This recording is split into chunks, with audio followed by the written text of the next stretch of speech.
Let's hear it for the boys. Let's give those boys a hand. Welcome back for season 4 of our Boys podcast. I'm Alex.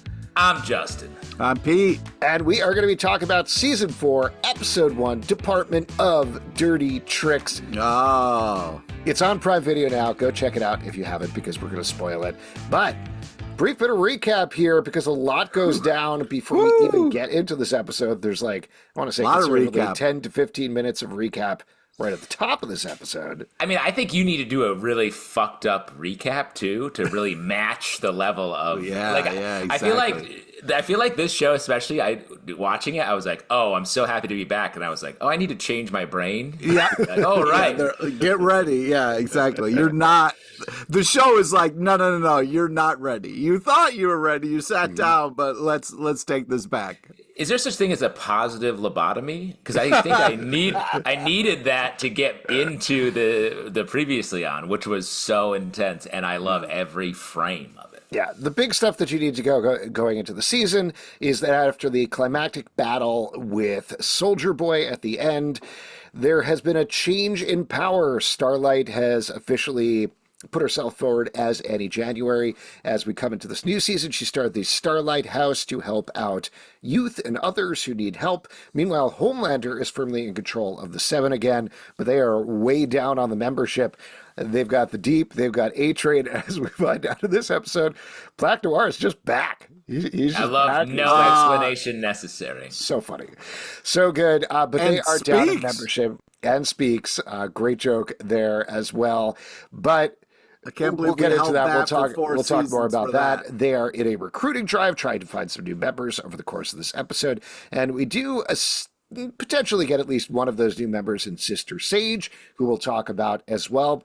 On the boys front, we found out that Butcher has 6 months to live after taking the Temp V last season too many times. He has a black bass whirling around his brain, I believe is the way that Homelander puts it later. On the side of his head. And he also forced Ryan away from him. But the big thing that happened at the end of the last season is Homelander, kind of to protect Ryan, but kind of just because he was pissed off, lasered the head off of a Starlight supporter. As we pick up here, we are in the middle of Homelander's trial for murder. By the end of the episode here, he is acquitted, which, with some encouragement from Sister Sage, caused a riot between the Homelanders and the Starlighters, and with the boys caught in the middle. And Mother's Milk, that's the other big thing you probably need to know, is now in control of the boys, running things efficiently. They're working directly for the CIA here, and Mallory and, I was about to say Butcher. Singer, there we go. His name's Jim Beaver, so it keeps getting mixed up in my head. The Beef. Singer and Neuman, who win the presidency and vice presidency at the top. Singer really wants to take out Neuman, and they are extremely bad at it over the course of the episode. So that's the big stuff, and then we leave it off with a hallucinating Butcher texting his butthole to Neuman and having a worm crawl out of his brain. Now, do you think that was his butthole? Because that's my question. That's my big question, my burning question out of the end. Well, because it was like, we saw the pic and then we kind of cut to him and he was fully clothed and drinking. So I don't know how much prep he needs, but Well, if I'm sending a picture of my butthole, I take the picture, resettle, and then write a good email. I'm not butthole to email in a 30 seconds. Well, let me ask you a question. Are you using a tripod, selfie stick style thing there? Because he's got 2 hands opening up the butthole. So he's got to set up the phone, first of all, probably put on the flash and all the lights. It's a very well lit picture. Yeah, you're going to want to... You're a producer, Justin. 100%. You're going to want a ring light, or in this case, a rim light, because that's what you call it for your downstairs mouth. What is happening? And set it all up, and take the time to make the extra effort, because anyone can take a picture of the butthole. We all got them. Yeah, I want to talk about real world thing, though, as a producer as well. You write this into the season, right? You got to find a butthole. How do you present this to Carl Urban, the actor? Be like, hey, real quick, we need a picture of your butthole, or how do you set that up? A lot of people have a butt double. Yeah, there's something in the writer that's like, if you're going to use my butt, I get a stunt butt or something like that. You know what I mean? Well, there's stunt butts and then there's stunt butt holes, which is because it's a different skill. Right. It's a different pay scale. a stunt butt can have an awful butthole. So you need the person with the great butthole that might not have the great butt. Yeah. I got to be honest. I'm just going to throw it out there. I don't think that's Carl Urban's butthole, but I guess. Definitely not. I guess. Definitely not. His You butthole. don't know that. Too clean. And taking it all back to the wow, Alex getting real, because that word "clean" can be taken in many different ways when it comes to buttholes. I think if I'm Butcher sending a picture of a butthole, I just grab one from the internet. You don't need to take your butthole. The emphasis isn't about the personal touch. I think, Butcher probably Googled classy butthole pic and then sent her one. You know what I mean? Oh, you think you threw classy in there? Yeah. Let me Google Well, I was that real quick. referring Let me see if to we can you find it. talking about, having Yeah. it well lit and that kind of stuff. You know what I mean? Anyway, I think now we pick our best boy and just wrap up the podcast. Recapped everything. Let's start at the beginning with the election. I am shocked, like legitimately shocked, that they just blasted past the whole election storyline. We had speculated in season 3 that this was going to be a whole election season. All the marketing materials seemed to imply that, and that seemed to be, in an election year, a very palpable thing to do. I don't mind them moving past it because it lets us get on to other potentially more interesting things, but I'm very surprised. Well, I agree with you, but I just want to, taking a back overview here, this is like the smartest show on television. This is such a pleasure to watch. The satire is so strong. I swear to God, I mean this. Are you reacting to the fact that we talked about buttholes for 5 minutes? Yeah, And then you can't. The show sends butthole pics and shows them. So when you're but saying they're classy. They're classy. This is classy. we already established they're classy, and nobody's saying they're It's not. a satirical butthole. I'm just saying it's No, that there wasn't even a pause there, and then we're like, this is the smart. I mean it, and I could. Both those thoughts exist in my brain at the same time. This show is, and it's operating on that perfect high-low because that's what great satire does. Because when you the butthole stuff keeps you there, and then at the same time they're injecting these very high-minded social and political criticisms that are. It's amazing they're doing it. Like in the background of the one of the conservative, I forget her name, pundits who's talking about just doing pro-Homelander content, you see a DeSantis bumper sticker in the background, which is such a smart, it's not Trump, it's DeSantis. It's so funny, so smart. The Ranger, the other soup they're looking at for the 7, a direct Kyle Rittenhouse connect. I feel like it's meant to look like him. Like that's strong. That's big takes. That's putting that out there in a subtle way while still delivering on the fucked up superhero action that is what the sort of original premise of the show is. And getting back to your question, Alex, I feel like moving past the election helps that because then we don't have to get caught up in the connections to our actual politic, the direct connections in an election year. We can move past that, and then they can actually put the commentary in without it being so exposed, which I love. Yeah, and it is still wild how on the news they are, even though they're not exactly doing a one-to-one thing. But like, as this episode is coming out, a couple of weeks earlier was Trump's trial. As this is coming out, we are still having all of these divisions in our country. And to the point the show is making, like, people still vastly misinterpret Homelander and everything he's doing in every episode. Are like, that guy's the coolest guy I've ever seen.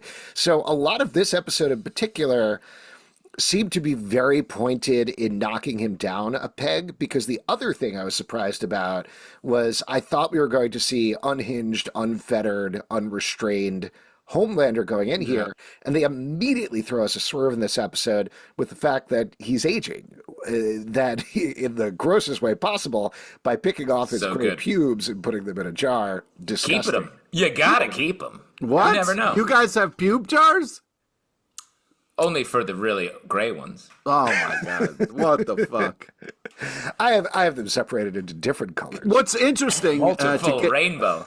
to get to Alex's point a little bit, what's very interesting about the Homelander character is the ups and downs. They don't have this kind of consistent asshole. The fact that they're showing complexities and flaws is very interesting, because here's a man who you think is kind of smart, above it all. He shows times that he's very aware of his power, what he's doing, struggles with different things. But the fact that then he was like, oh, I'm going to pick the smartest girl here shows a flaw of like, my ego is so big, I don't realize how quickly this is can turn. She's so smart, she's going to see right through me and be able to move me like a pawn on this chess. This is a horrible idea, but his ego is so large that it kind of gets in the way of his intelligence, which is a very interesting thing for this character. Well, and the idea that he has gone to Sage, and to your point, like he's the ultimate villain here, right? He's like horrible, He's scary villain. He's scary villain. But each season goes on, and they're simultaneously showing us how like absolutely shallow, evil monster that he is. But also, we have sympathy for him in this episode. There are multiple scenes where you see him, and you're crazy. like, I know that feeling. And you're rooting for him around his son, where you're just like, come on, man, don't like be good around your son. Like, oh my God, it's so crazy. I don't know. The son stuff I feel especially like not liking him, but it's much more like the quiet moments alone where you see him know that he's bad at half of the things he has to do. Mm-hmm. And that's why like him going to Sage, recruiting her, and the plan they do at the end, Homelander's becoming the boys. The whole thing with the boys is they could defeat these soups because they could outsmart them and plan around them. And now Homelander's doing the boys. So my question coming out of this episode is, what do the boys become? Well, Neuman says about 3/4 of the way through the episode, how are you guys getting worse at this? And that was funny. Like, I don't think it's necessarily MM's leadership, because he's clearly got it locked up. He's got the plan. He's doing a good job there. But they are so out of their depth and so focused on their own stuff throughout this episode that they can't do anything. Like, even Annie is in her head where she's like, I'm learning how to fly. I can fly for 38 seconds in the wobbliest way possible. And at the same time as ignoring that everybody wants her to be Starlight. Everybody wants her to be the front-facing hero. And kind of that's what she needs to do, but she's removed herself from the game. Huey is taken out by what happens to his dad. Frenchie is very concerned with his romance and everything going on there. Kamiko's kind of just doing her Kamiko thing, I think. And Butcher, of course, is dying and doing a lot of stuff at the same time, just sort of like holding on with his fingernails. So, I think, just to wrap it up, all I was going to say is like, while Homelander recruits Sage, it is like, got to unlock. I know what I'm doing now. I got my plan. I'm good to go. The boys are just completely scattered. Yeah, that perfect example of what you're talking about is they have this kind of secret weapon that they're going to use, and Huey uses it on Neuman, and it just hurts her shirt a little bit. You know what I mean? She's pissed she has to get a new shirt. Like, that's how ineffective they are, is just so well executed. And the fact that she's not even mad at Huey about that. Like, it's so laughable, their big plan. I just think it's... Yeah, I mean, it's to get kind of slammed with all of this in one episode is just, it's a real, the show's a ride for sure. And I agree with you. That moment, especially when he throws the acid and it does nothing, reminded me of that story years ago where the reporter was doing a deep dive on Trump, his taxes, and then Trump just tweeted about it. And he was like, I worked for years gathering this, and he just said it. He just tweeted it. And if that's what it felt like, is like, hey, the game's different now. You can just throw your thing after you've spent 6 months working on this plan and it just fails. Everyone's moving faster now. Whatever you're doing, you need to be different. Then nothing that worked in the past is working now. And that's what I feel like we pick up with the boys here. Is like they're stuck in the past. They're at the other side. Homelander and the Seven are moving in their space. They're moving in every space, and they're way ahead of the boys. And they don't have a plan at all, seemingly.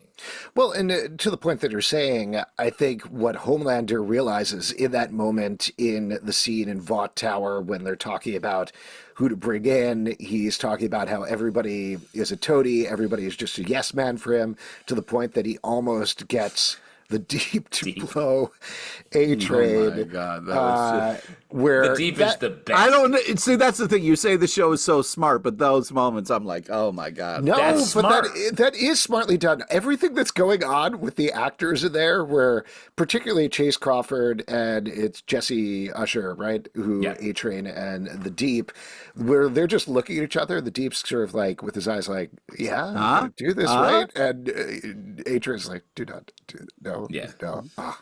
And he's just resigned to letting this happen. My point here is that is where Homelander realizes like, I can't do this anymore. I'm back at the same place that I have been previously. I have been defanged. I'm losing my power. I got to shake something up. And ultimately, Yeah. I do think it's very telling also in terms of how the writers write about Homelander that he goes to a African American woman to get help Yeah. Yeah. because the presumption is that he's a racist asshole who hates everything. The fact that he's like, no, no, no, you are, I think I'm pretty smart, but I'm going to go with your plan and I'm going to trust you on this. I'm sure it'll go wrong at some point, but right now, I think that, like a lot of the stuff in the episode, is a very specific response and rejoinder to the outspoken real world Homelander fan base. Yeah, agree. And I thought that was a great, just subtle move because it's, even though he is like a racist, like uncaring, sociopathic, like he also is like serving himself. So he'll betray those, beliefs if it helps him because that's the ultimate goal. And I will say that's the one thing I think the boys have, and their only power is they care about things genuinely because that's the only way they get their little, like Mother's Milk gets that picture of Sage. Their only big valuable clue is they're following Todd, something he didn't want to do, but he does it for the sake of his daughter and happens to get a snapshot of Sage when they kill Todd at the end. And that's literally the only thing of value they have currently. Yeah. So, Well, and the blackmail on Newman, which still potentially carries some weight. But she does, on the other hand, have a very classy butthole pick. So I don't know. yeah, Could go either way, honestly. they're going to cancel Butcher finally. Can we talk about Frenchie a little bit and the stuff going Yeah. on with him and Colin? I thought this was a nice surprise. I mean, we had one LGBTQ plus character with Maeve go out last season. Now we have a Yeah. new one come in. And it also throws a wrench in anybody who shipped Kamiko and Frenchie over Yeah, to that's Pete. yeah, that was Yeah. tough. I'm the fun reveal. The characters got to live their life and their truth. But that was tough for me because I really wanted those two. It seemed like he was so caring for her. And, obviously she read into things and maybe I read into things wrong. I love the reality of it of like, yeah, just because somebody is caring for you doesn't mean that there is any kind of sexual stuff behind it or anything like that. So I think it's cool. But yeah, it took me a little bit to be like, oh man, I have to let go of this ship and get behind this new ship. But yeah, I mean, when he runs over and saves Colin and they kiss, I mean, that's some powerful stuff right there. I thought that was great, and I love how direct they were, where Kamiko was like, just to recap, this Yeah. ain't happening. Like, I thought that was such a smart way to just dispense with all of the, because there was so much will they, won't they, what Yeah. are they to each other in previous seasons. I'm a sucker And- for that. No, I know. I know Well, that. but it's also, I've been conditioned over the years with television shows, the will they, won't they last the whole time, and you're always pulling for it. So they're like, yeah, this whole trope is out the window. You gotta get over Kenshi and move over to Conchi. I might re-investigate those. I thought you were gonna say ship Conchu. names. Yep, we're good to go. Moving straight That's ahead. going to be a problem from a pronunciation point of view going forward. Very similar sounding. I like this move as well. Also, all the stuff with Kamiko and her powers working in overtime with the healing, I thought was great. Little baby head and Oh my Starlight God. reaching Misses for the the little grab. baby head. Yeah. Great joke there. Her face peeling off and putting it back on, disgusting, but amazing as well. I want to see a little more emotionally from her this season, but she's so fun. And the character's so fun. She's so fun, and there's so many characters, it's hard to balance, I'm sure, sort of what the plot is covering. And we did get a lot of story from her in the last 2 seasons, right? So like I think it makes sense that she's sort of a little bit off the spotlight, but I'm sure we'll see more from her. Yeah, it was like her and her brother, the whole thing. Yeah. Pete, I have another question for you about a big change this season. Mother's Milk shaved. How are you feeling about that? He's down to just the stash. Yeah, not I'm more More chiseled as well. Yeah. I hope. Yeah, I just there's a lot of changes, and some good, some bad. I don't know if the stash is as cool, but hey, that's everybody's got a preference. You know No, what I I mean? think it's a very purposeful thing because he is in a business context now. He's wearing a suit. He's working directly for the CIA, so he's not like the dude walking around wearing Method Man shirts, though I think he still kind of is. But when he's going into work, Wu-Tang. he has the more professional mustache than the full-on. Well, in Monique, his ex even says like, "Whoa, Ty." Like we get that as a specific thing. So the buttoned-up Joe haircut version of Mother's Milk, it feels like that's something that we're going to be playing with. Not as enjoyable, but he's got to do what he's got to do. You know what I mean? I like him in the leadership role, though. I like him sort of being the one with the eyes and the prize, while Butcher is like fucking around. He's Agreed. befriending Negan, a known villain. Oh my God! I'm glad he didn't have his bat with him. That could have been real trouble. Yeah, so we do meet Jeffrey Dean Morgan as Joe Kessler, an old war CIA buddy, whatever it is, of Butcher. They have a drink together, and Joe Kessler lays it out saying he needs Butcher to be Butcher. He can't be in the back seat of everything. He needs to be the Butcher we know him to be. What do you think about the introduction of this character? Subtle. I really like that this show, though, does a great job every season of being like, here, we're barreling forward doing this stuff, but we're also, there's some stuff that happened in the past that we have to bring up, and that the way that they are able to split that and keep it in balance is really good. The sins of the past are always going to damage or help the boys going forward. I like this as a setup. We've seen Butcher cut loose, quote unquote, as much as possible last season when he had the power. So like, I don't know what a Butcher cutting loose with our guy Negan, I don't know what that even means. Yeah. Well, to tell you the truth, seeing Negan is triggering because the last time he showed up on a TV show I loved, one of my favorite characters died after that brutally. So I'm a little worried about what he's going to be bringing to the table and who's going to die. But this show wouldn't do something like that. That's what I'm worried about. They would. You know what I mean? They would double down on it and show you somebody's asshole why they're doing it because they're so smart. It's very funny. You're like, Negan came on, and then suddenly a character got beaten to death with a baseball bat. And it's like, oh, we saw that 3 times in one moment in this episode of this show. We've changed as people. And you love Todd. You've always loved Todd. Yeah. Team Todd. That's what your shirt says right now, Pete. Yeah, be proud about it. Todd and proud. Anyways. Happy Todd month. Yeah. Oh, wow, dude. Wow. I can't wait for you to get canceled. Anyways, I think that should have happened years ago. Yeah, I agree. I just also, what was interesting, I'm wondering if you guys felt this way, and I know I'm jumping all over the place.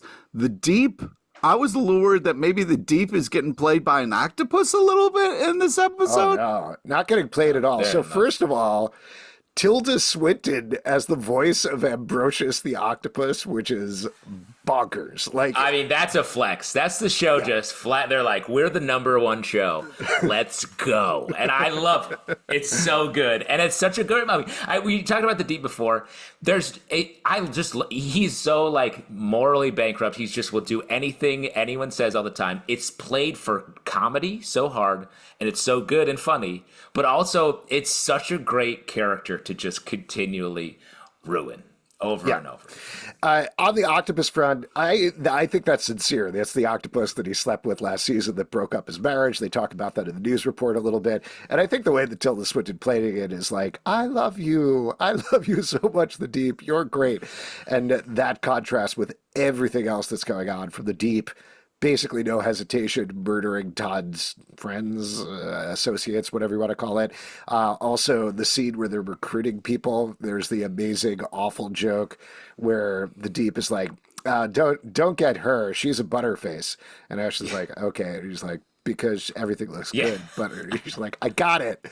And that also has an amazing punchline, too, where Ashley's like, freaking misogynist, goes on the next person, is like, oh, I don't want her. She's a whore. And then goes out to the next person. So everybody is like that, which is awful and great at the same time. That was just such a great rat-a-tat scene of them, all of them being awful. They're such like the league of dumb villains. Yeah, and when they're all together, it's just horrible to watch. Yeah, yeah, but I was it's rooting sort of, for her for a while, and she's so in the dark side now, though.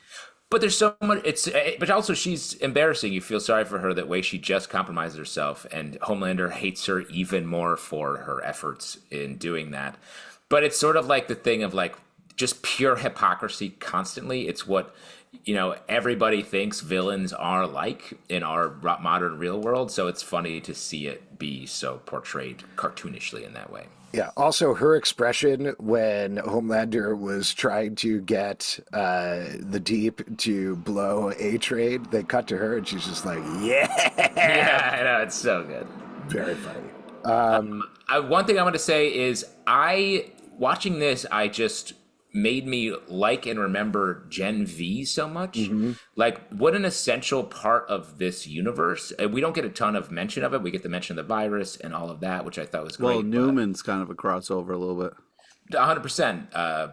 But she came from the boys. Just to mention that really quick, I mean, for anybody who didn't watch Gen V for whatever reason, first of all, watch it. It's great. But Neuman did show up there. She got this soup-killing virus in the very last seconds of the final episode of Gen V. Butcher showed up and was looking for the virus and threw the wreck of Godalkin University. So we do get a little bit of a reference there. Anyway, that's it. That's the context. But I think if you haven't watched that show and are watching this show, it's 100% worth going and watching it because it is, I think, just right there, just as good as the boys' flagship title. And I'll mention on that note, there were a bunch of Easter eggs and stuff that I noticed as I was watching through, which is the one that I'm looking for. I have too many notes from this episode. When they go into the Vought video, there's a bunch of different things there. One of the things in the foreground is we see a stand-up for Polarity Static Heat 3.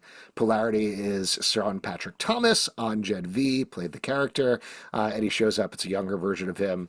And the tagline is, he's got a magnetic attraction to action, which very funny.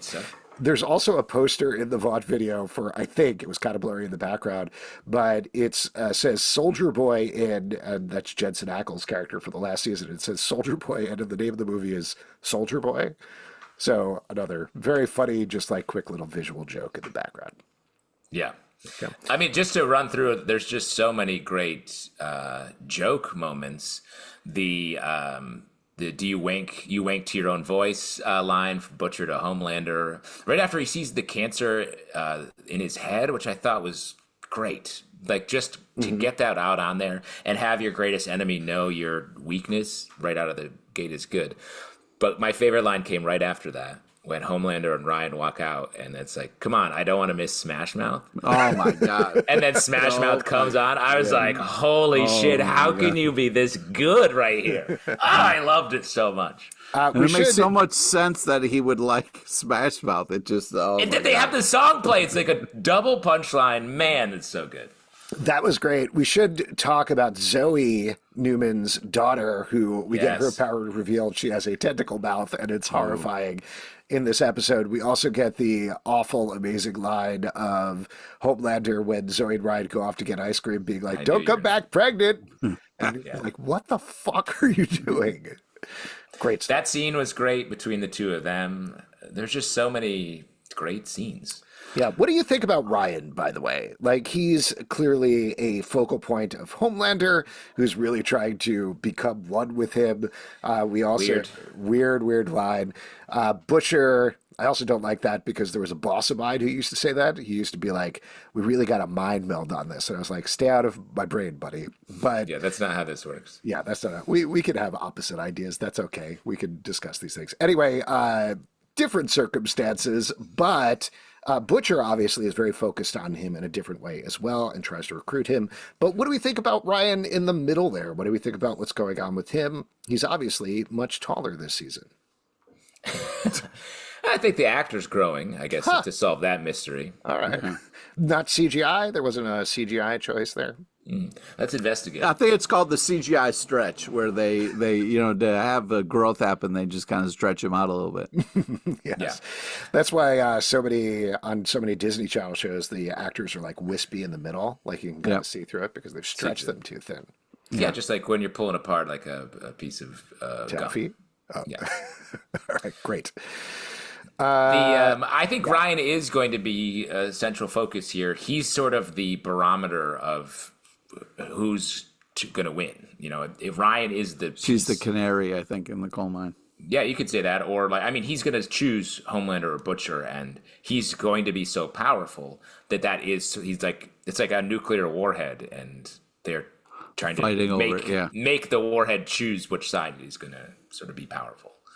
Especially with Homelander weakening. It seems like this season is about him losing the one thing that gave him value his whole life, his powers. If he's losing that, that's going to change sort of What's also interesting is Starlight is losing her powers as well. It's like this interesting thing that's happening to both of them a little bit. They have something in common. How is she losing her powers? Well, she can't fly very well. No. She's learning how to use them. The flying stuff is new. There's a struggle there. They're both kind of struggling. Okay, sure. My bad. No. I see what you're saying, though. A couple of other things as I'm looking through my notes here. I'm definitely going to bag on his name, but the offhand reference of everyone told me to pick Buttigieg instead. Yeah, Buttigieg. Yeah. Buttigieg. Very funny reference. I also liked MM. It was for his wife, right? Unironically using "Never Gonna Give You Up" as the ringtone.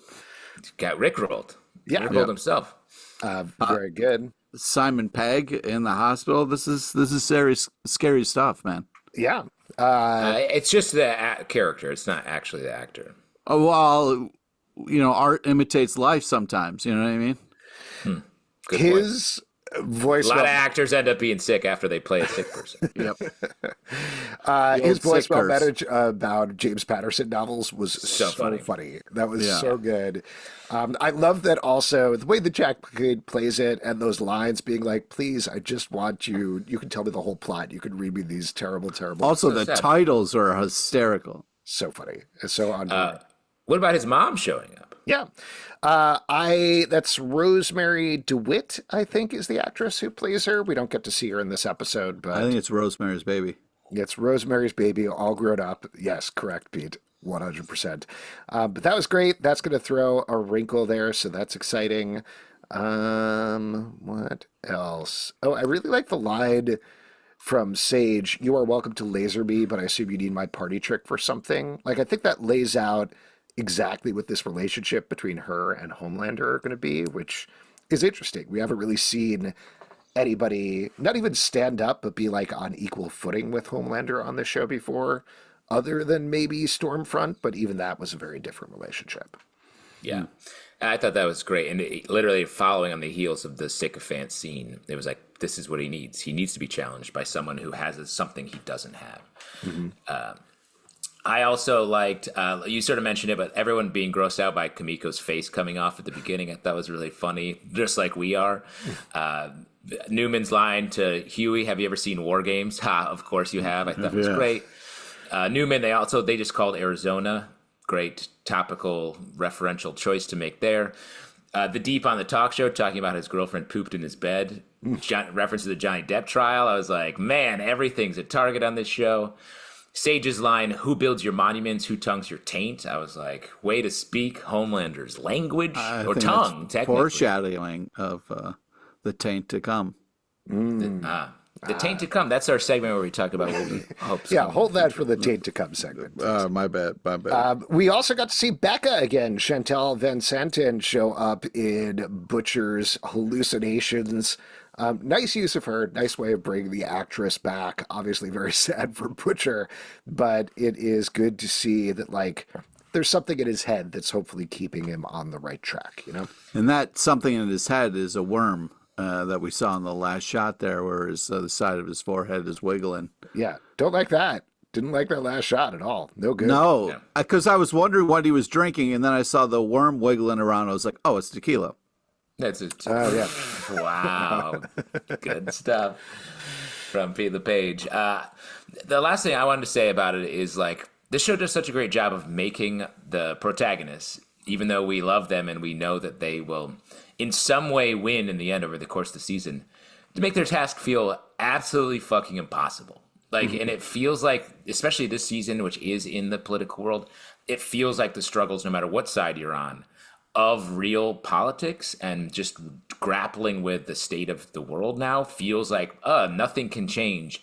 And they make us feel that. And that's why I think the satire is so strong in this show. Like, it's not about plot matching up with the real world. It's about the feeling matching up in addition. And that's really good. Like, especially when the season feels like it's going to be about aging leadership with Butcher dying and Is that applicable Homelander to anything aging. in the real world? Well, that's what I'm saying. Like, again, no matter what side you're on, people be old who are telling us what's happening, and it's alarming to anyone who's like, wow, everyone seems like they are disconnected with reality because they're from 2 generations ago trying to run the modern world, and that's not great for our lives. And the fact that this show is able to, we don't know how far they're going to get into that, but at least touch it in this first episode is really exciting.